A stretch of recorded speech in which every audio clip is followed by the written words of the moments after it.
Yorùbá kọ̀ọ̀kan tí ó jọra wọn, ṣùgbọ́n tí ìtumọ̀ wọn ó yàtọ̀. Tí a bá ń kọ wọ́n sílẹ̀, á dàbí ẹni pé nǹkan kan náà là ń kọ, ṣùgbọ́n kì í ṣe bẹ́ẹ̀.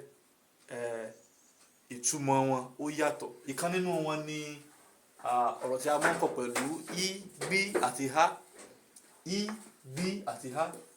Fún àpẹẹrẹ, í, bí àti há yìí ni a kọ ní ọ̀nà márùn-ún yìí, ṣùgbọ́n tí ìtumọ̀ wọn tó yàtọ̀. Eléyìí, igbá, calabash.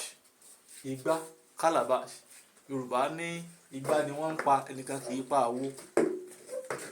Igbà, igbà ni àwọn akọ̀pẹ fi ń gun ọ̀pẹ. It is a strong rope.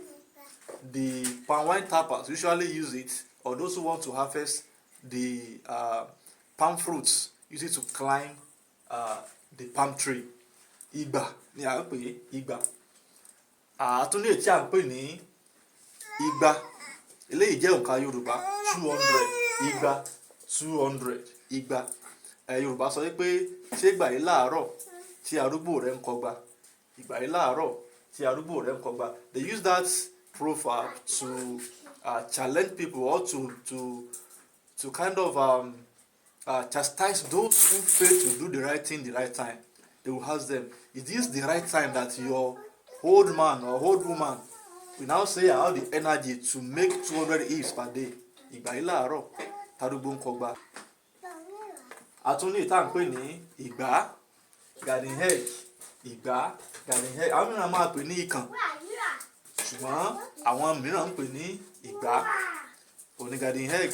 A tún máa ń pè locust pod, the fruits of this tree. Tá tí máa ń ṣe irú, a máa ń pè ní ìgbá pẹ̀lú. Ìgbá, a lè pè ní garden egg tàbí locust bean fruits. A tún ní ìgbà. Eléyìí ni àkókò. Ìgbà, eléyìí ni àkókò. Eléyìí ló bá òwe tí a sọ wípé ìgbàlà ni ẹnìkan kì í ní ilé ayé. Ọba mẹ́wàá, ìgbà mẹ́wàá. Àwọn ọ̀rọ̀ wọ̀nyí bí a ti sọ ó jọra wọn, ṣùgbọ́n ìtumọ̀ wọn ó yàtọ̀. Àmì ló mú kún wọn ó yàtọ̀. Ní ọjọ́ míì a tún máa ṣe àmọ́ ìyànnà báwo ni a ti mọ àmì tó wà lórí ọ̀rọ̀. Ṣùgbọ́n fún àpẹẹrẹ, ẹ wo igbá, rèmí ni àmì rẹ̀. Rèmí. Nílẹ̀ Yorùbá, àmì mẹ́ta péré la ní: dò, rèmí, igbá, rèmí. Ìgbà, redò. Ìgbà, rere. Re kò sí àmì ń bẹ̀. Ìgbà, dòmí. Ìgbà, dòmí. Ìgbà, dòdò.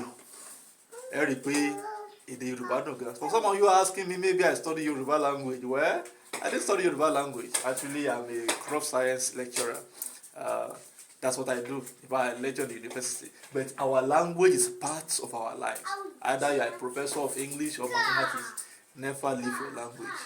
Ẹ ṣeun. Ó dìgbà.